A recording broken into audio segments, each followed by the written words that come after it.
Shalom y bendiciones abundantes para todos.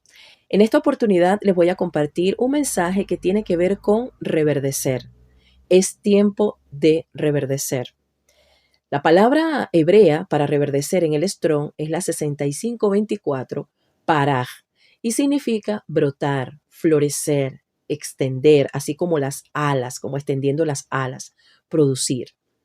En el capítulo 17 del libro de Números, vemos una situación de celos y envidia de parte de muchos del pueblo por el sacerdocio de Aarón.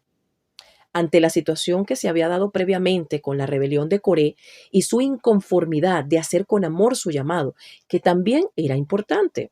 Pero él se dedicó a perseguir a sus hermanos Moisés y Aarón por envidia. Y vimos que la ira de Elohim se encendió y la tierra se los tragó vivos. A Coré y lo que tenía, pero también a Datán y a Abiram, porque lamentablemente estas personas que siempre albergan esa envidia, esos celos en su corazón, van a encontrar siempre quien les avale sus pensamientos y que se dejen envolver por todo eso y también terminan pereciendo. En Lucas 6:39 dice, ¿acaso puede un ciego guiar a otro ciego? ¿No caerán ambos en el hoyo? Para meditar. Pero no obstante, luego de esa situación, aún el pueblo murmura contra Moisés y Aarón, como lo dice en el capítulo 16 de Números. Vamos a leer a partir del verso 41. Y dice así. El día siguiente, toda la congregación de los hijos de Israel murmuró contra Moisés y Aarón diciendo, vosotros habéis dado muerte al pueblo de Adonai. Y aconteció que cuando se juntó la congregación contra Moisés y Aarón, miraron hacia el tabernáculo de reunión y aquí la nube lo había cubierto. Y apareció la gloria de Elohim y vinieron Moisés y Aarón delante del tabernáculo de reunión. Y Yahweh habló a Moisés diciendo, apartaos de en medio de esta congregación y los consumiré en un momento. Ellos se postraron sobre sus rostros y dijo Moisés a Aarón, toma el incensario y pon en él fuego del altar y sobre él pon incienso. Y ve pronto a la congregación y haz expiación por ellos, porque el furor ha salido de la presencia de Elohim. La mortandad ha comenzado. Entonces tomó Aarón el incensario, como Moisés dijo, y corrió en medio de la congregación. Y aquí que la mortandad había comenzado en el pueblo. Y él puso incienso e hizo expiación por el pueblo. Y se puso entre los muertos y los vivos, y cesó la mortandad. Y los que murieron en aquella mortandad fueron 14,700 sin los muertos por la rebelión de Coré. Después volvió Aarón a Moisés a la puerta del tabernáculo de reunión cuando la mortandad había cesado. Vemos cómo la ira del Padre se encendió de ver que el pueblo no aprendía. Vieron el juicio contra Coré y los otros, y aún ellos seguían murmurando sin ningún temor de Elohim, en contra de sus propios hermanos, que lo único que estaban haciendo era ejercer su trabajo, su llamado. Pero el Padre, ante la intercesión de Moisés y Aarón, cesó de castigar al pueblo. Pero toma la determinación para terminar con todo esto y hace el siguiente mandamiento o la siguiente orden. Dice en el capítulo 17, verso 5, que tomara de cada uno de los príncipes de las tribus una vara, pero sobre la vara de Aarón escribiera su nombre, o sea, en la vara de Leví escribiera Aarón. Y en el verso 5 dice, y florecerá la vara del varón que yo escoja, y haré cesar de delante de mí las quejas de los hijos de Israel con que murmuran contra vosotros. Esto es delicado, porque muchas veces hacemos las cosas con ligereza, o sea, no tenemos control de lo que sale de nuestras bocas y el Padre está escuchando absolutamente todo. Y hay una de las cosas que el Padre detesta es la murmuración y la queja en contra de nuestros hermanos y hermanas y en contra de cualquier persona. El Padre no se agrada de esto, porque esto es inconformidad, esto es hipocresía, esto es queja y al Padre no le agrada. Entonces, para él resolver todo esto y que el pueblo de una buena vez entendiera que él había llamado a Aarón, lo hizo así. Y en el verso 8 al 11 dice, y aconteció que el día siguiente vino Moisés al tabernáculo del testimonio, y aquí que la vara de Aarón de la casa de Leví había reverdecido y echado flores, y arrojado renuevos, y producido almendras. Entonces sacó Moisés todas las varas de delante de Adonai a todos los hijos de Israel, y ellos lo vieron, y tomaron cada uno su vara. Y Yahweh dijo a Moisés: vuelve la vara de Aarón delante del testimonio, para que se guarde por señal a los hijos rebeldes, y hará cesar sus quejas de delante de mí para que no mueran. E hizo Moisés como le mandó Yahweh. Así lo hizo. Entonces, podemos ver el milagro que aconteció ante los ojos del pueblo, cómo la vara de Aarón reverdeció y quedó como testimonio hasta el día de hoy, que fue él y su casa la escogida para el sacerdocio. Ellos no habían sido colocados por mano de hombre o por voluntad humana, sino el mismo Elohim los había escogido, y el pueblo debía parar de murmurar e indignar al Creador. Vemos también cómo el Padre hace justicia, defiende a los inocentes y le enoja grandemente la murmuración. Él da a cada uno según el deseo, o sea, de su corazón.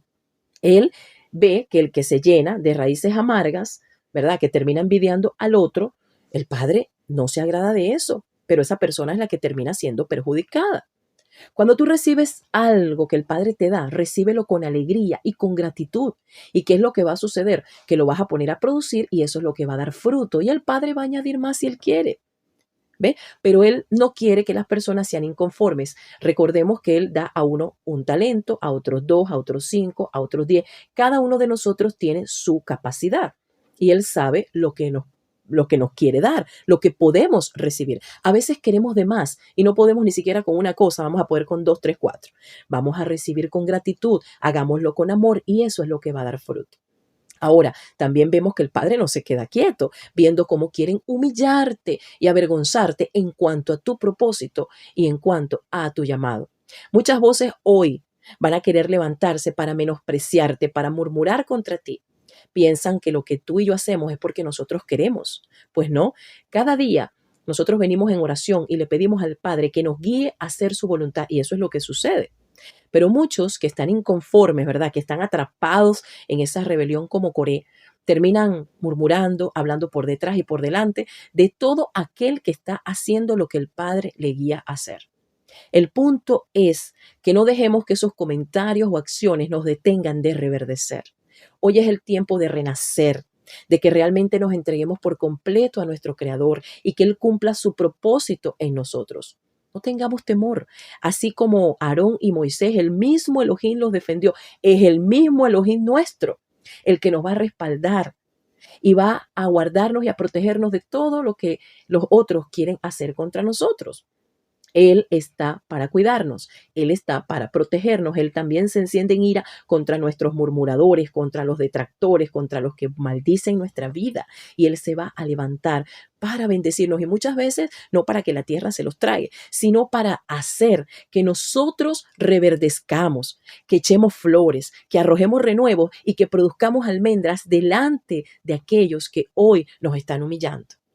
Para muchos, nosotros somos hoy como esa tierra seca y desierta, que es puesta a un lado, murmuran, critican, pero resulta que ante los ojos de nuestro Hacedor somos ese árbol listo para dar fruto.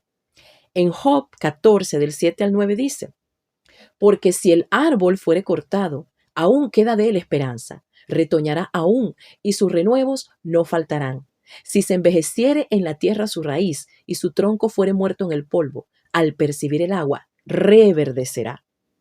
Aunque pasemos la peor temporada de todas, donde muchos creen o ven que no valemos nada, pues aún así nosotros vamos a reverdecer y nuestros renuevos no faltarán. El agua es la palabra, es esa palabra del Padre que está viva y cuando nosotros nos sumergimos en ella, en lo que está Kataf, en lo que está escrito, vamos a reverdecer. Las estaciones se renuevan cada año en su tiempo. Siempre va a llegar el invierno, siempre va a llegar el otoño, donde somos deshojados, donde todas esas hojas secas y marchitas se tienen que ir. Pero al pasar el tiempo, al culminar su tiempo, va a llegar la primavera y también el verano, donde vamos a renacer. Lo que tenemos que hacer es no dejar la fuente de agua viva, la roca de nuestra salvación, nuestro Elohim que nos va a ayudar en todo. En los días que estamos viviendo, nos vamos a ver forzados a reverdecer en medio de ambientes hostiles, vientos contrarios, y no faltarán aquellos que querrán pisotear nuestra grama, que van a querer ver nuestra sequía para siempre y van a querer desgarrar nuestras raíces. Pero aún en medio de eso, brilla como nuestro Elohim quiere que nosotros brillemos. En Ezequiel 17, del 22 al 24 dice: Así ha dicho Yahweh el Adón: tomaré yo del cogollo de aquel alto cedro y lo plantaré. Del principal de sus renuevos cortaré un tallo y lo plantaré sobre el monte alto y sublime. En el monte alto de Israel lo plantaré y alzará ramas y dará fruto y se hará magnífico cedro y habitarán debajo de él todas las aves de toda especie. A la sombra de sus ramas habitarán. Verso 24. Y sabrán todos los árboles del campo que yo, Yahweh, abatí el árbol sublime, levanté el árbol bajo, hice secar el árbol verde e hice reverdecer el árbol seco, porque yo, Yahweh, lo he dicho y lo haré. Los tiempos que vivimos son de preparación, pero llega el momento en que tenemos que reverdecer. No importa la circunstancia ni quienes se opongan. Reverdece en medio de tu casa, reverdece en medio de la cueva, reverdece en medio de la multitud. Eso es lo que el Padre quiere. El Padre no quiere gente llena de intelecto, de sabiduría, de conocimiento, de cuánto sé, de cuánto hablo, de cuánto puedo contender. El Padre no busca eso. El Padre quiere gente llena de sabiduría de lo alto, que lo poco que sepa lo ponga en acción. Y eso es lo que va a dar el fruto. Y no olvides, es tiempo de reverdecer, porque nuestro Rey viene pronto. Shalom.